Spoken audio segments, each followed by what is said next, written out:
But when you give up your manhood, I've never seen somebody recover from it.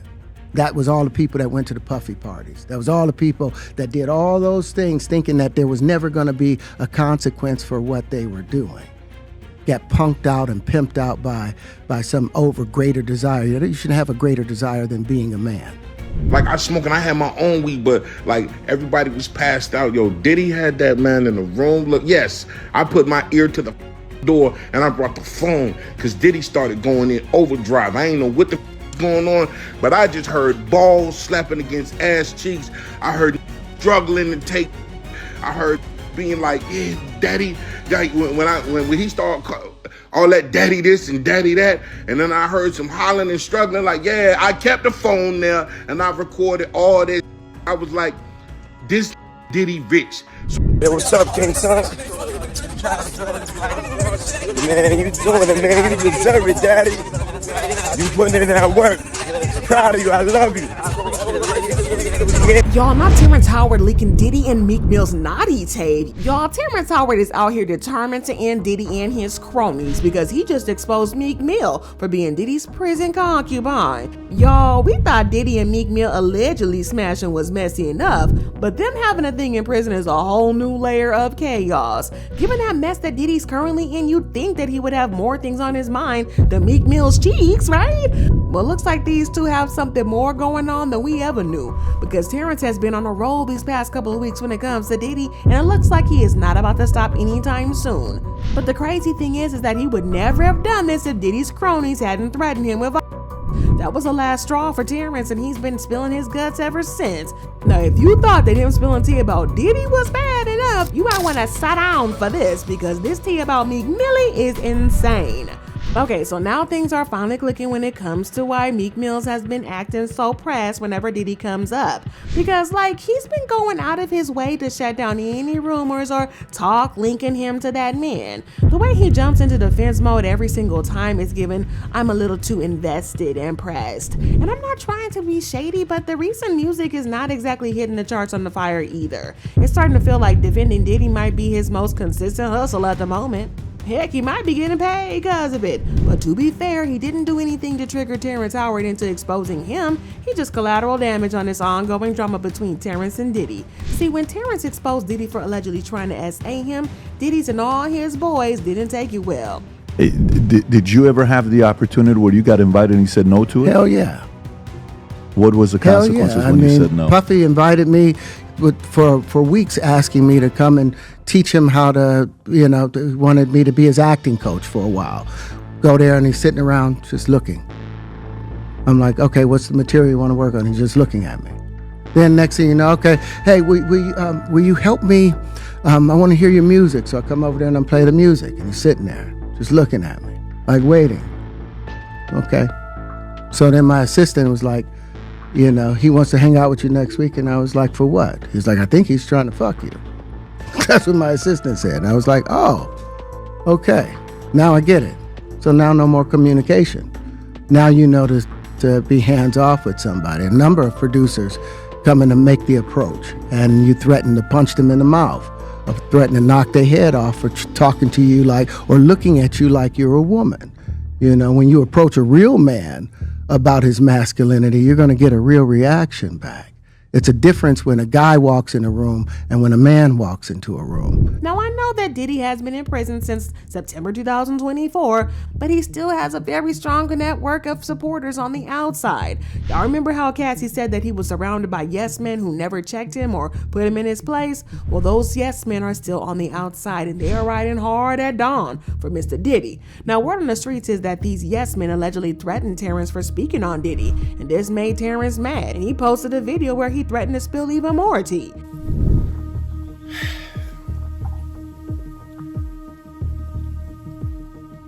Listen, before y'all talk about me, y'all need to talk to me. You see, once upon a time, if a man questioned another man's honor, he didn't do it from the shadows. He had to do it out in the open, with his name, his chest out, his chin high. Not hiding behind a keyboard or tucked behind editing clips of fair use disclaimers. You see, citing Section 107 of the Copyright Act does not give you free rein to defame, misrepresent, or harm others' reputation. Fair use is not a shield for character assassination. So here's the simple truth. If you take my words, my image, my ideas, and twist them to feed your fear and inflate your ego, if you profit off of my name while calling me a liar, then be prepared to stand behind your accusations. Because in the old world, men didn't hide behind anything when they spoke against someone. They had to speak it with their whole being. And if you're going to speak against me, then use the same courage that it took for me to say those truths. Man to man, eye to eye, integrity and in truth. I've spent a lifetime earning the right to speak with the conviction about these truths that I speak. So if you want to tear that down, have the decency to come and say it directly to my face. And say it like a man. If you're going to talk about the geometry, have other geometries to argue against it. If you're going to talk about the supersymmetry, speak of other supersymmetries that would work against it. If you're going to talk about the white papers, provide your own white paper as an argument to argue against the equations or the conclusions. But we're going to do this respectfully, otherwise we'll end in a duel. And I mean a duel, real life duel, where only one person walks away. We can meet with guns, bottles, knives, or... And if you thought that Terrence was going to back down, baby, they had another thing coming. Because not only did Terrence not back down, but he's doubled down on his comments, which is how we got him exposing Meek Millie. And Meek Mill got caught in the crossfire. He's a not so innocent bystander though, but he's getting exposed for something that he has been trying to put behind him. Literally. Now, y'all remember how Terrence claimed that Diddy stole the man cards of men who went to Diddy's parties? When you give up those things, but when you give up your manhood, I've never seen somebody recover from it. That was all the people that went to the puffy parties. That was all the people that did all those things thinking that there was never going to be a consequence for what they were doing. Get punked out and pimped out by some greater desire. You shouldn't have a greater desire than being a man. Well, Terrence is now claiming that Meek Millie is one of those men who got his man card stolen from Diddy. And given everything we know about Diddy and Meek Millie, well, let's just say that it's not all that surprising. The whole situation really took off when Lil Rod hit Diddy with that explosive lawsuit, airing out some wild claims that had everybody's jaws on the floor. One of the biggest bombshells was his allegation that Diddy was romantically involved with not just Usher, but Meek Mill too. According to Lil Rod, Diddy had intimate ties with several men in the industry, and the hints that he dropped weren't exactly subtle. In the legal filings, Lil Rod pointed to a rapper from Philly who once dated Nicki Minaj. And y'all, let's be real for a millisecond. There's only one person who fits that description, and the writing was basically glowing in neon. But now Meek could have taken the high road and just ignored the noise like Usher did. But no, he hopped on social media and started spiraling. I mean, talk about a crash out. Tweet after tweet, he just kept adding fuel to the fire, saying weird stuff and making drama even worse, looking more suspicious with every post. He went off, fighting everybody on Twitter, saying stuff like, I'm from Philly, I don't do nose candy or freaky molly. Nobody won't even offer me that because I'm that heavy. No man or white would ever approach me with gay activity, and the whole place don't get flipped. Woke up seeing us on every blog like they know I'm coming. He also said, that's why I always come around all these industry niggas with my real friends. You never catch me around anybody from the industry alone. You can't even hold a convo without my dog stepping in the room. It's been that way. He continued, when I got a girl around me, I'm effing on her twice a day. Ask some of your faves. P don't control me, but it's like a high. One love to the gay people, but that juicy P do it for me. I done ran red lights to get that feeling. Y'all weird on here like devils. First off, why is you talking in code, Meek Mill? That code only makes sense because it just sounded guilty. But who asked you? It's like that does protest too much. But Meek went on a whole tirade talking about how haters were trying to ruin his name and insisting that he'd never been alone with Diddy. And he was just doubling down hard, acting like the internet was just making stuff up for attention. But the internet moves quickly, and folks wasted no time pulling out the receipts. Within hours, a video resurfaced of Meek and Diddy lounging poolside, not a homeboy in sight, looking real cozy. And let's just say Meek Mill looked like he was out there getting a little breeze in between them cheeks, trying to wash his sins away, if you catch my drift. And fans were not letting that slide. Hey, what's up, King Son? Man, you doing it, man. You deserve it, Daddy. You putting in that work. Proud of you. I love you.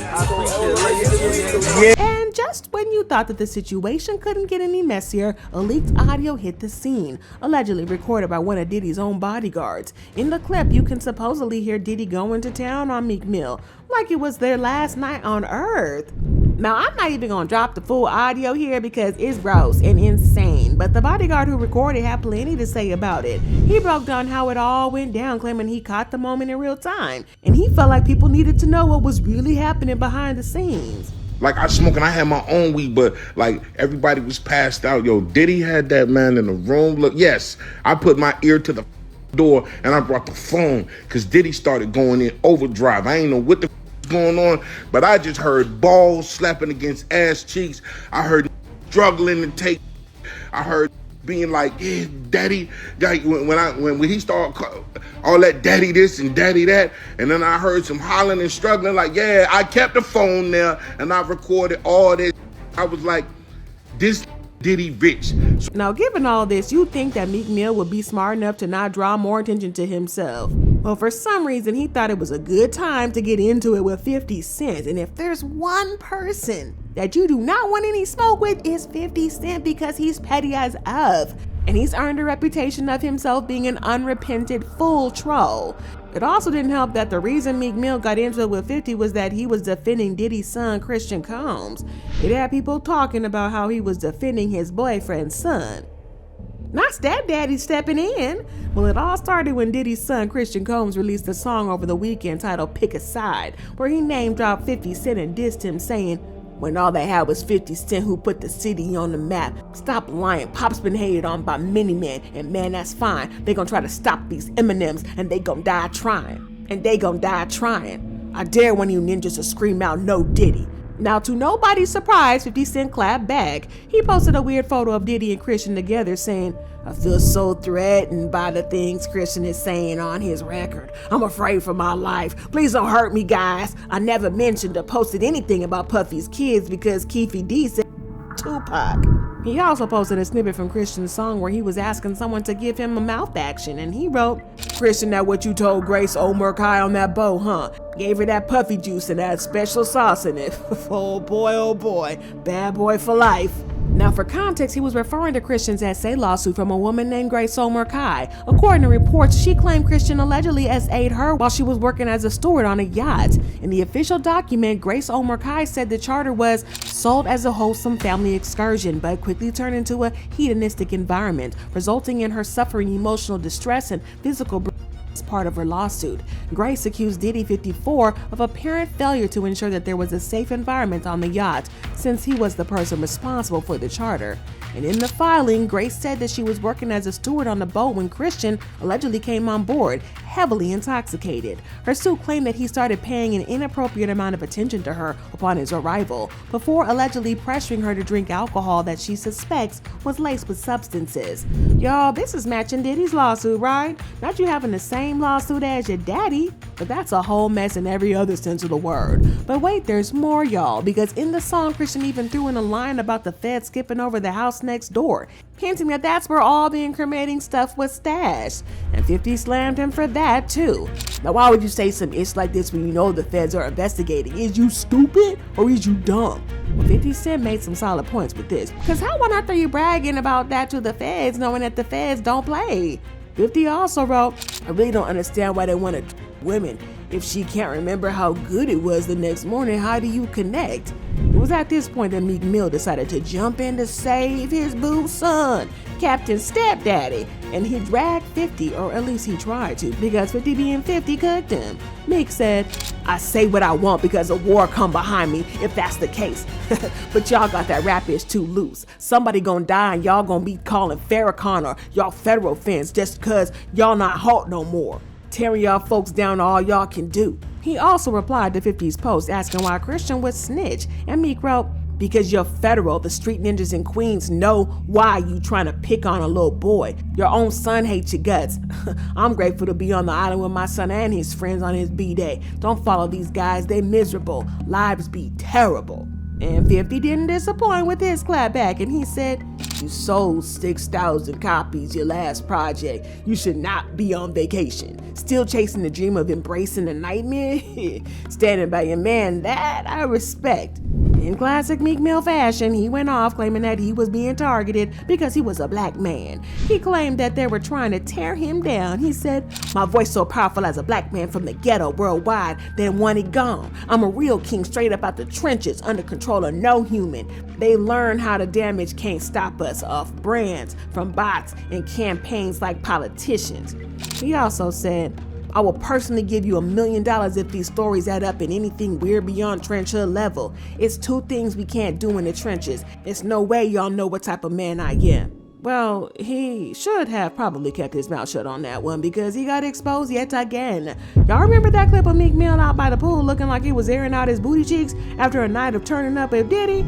Well, at that time, we all thought that was wild, but apparently that was just the tip of the iceberg. According to Terrence, things got way more unhinged behind the scenes. And get this, a man who cleaned up after one of those parties said the aftermath was straight up out of a horror film. She claimed there was the sheets like someone had dragged him through Pound Town with no brakes.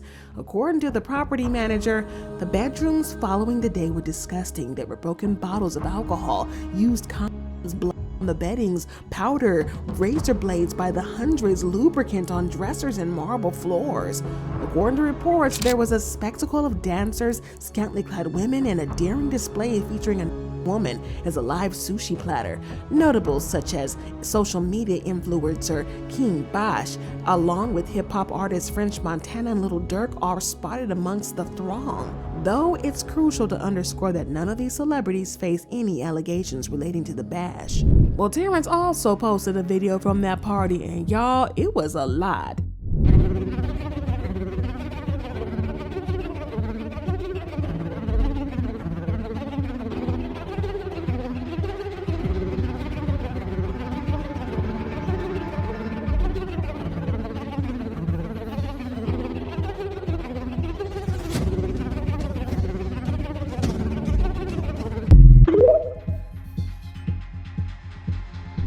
Before y'all start saying he's making stuff up for clout, Diddy's former bodyguard Gene Deal also confirmed that these crazy parties really happened, and he revealed that Diddy specifically threw the party for Meek Mill. I see where you're coming from, but I gotta ask you about this party, right, that Diddy threw for Meek Mill.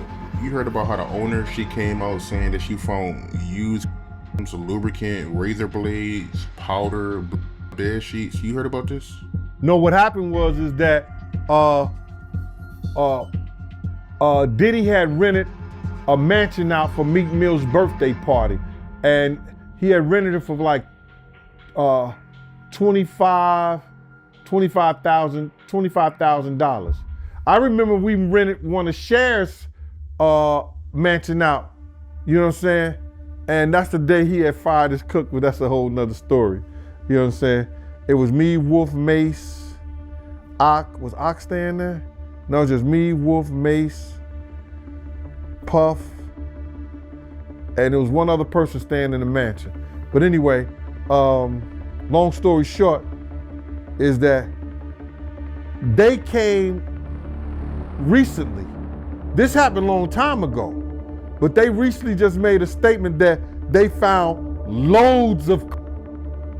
I wonder what they did with the, because they didn't turn it over to the police. They said they found loads of razor blades.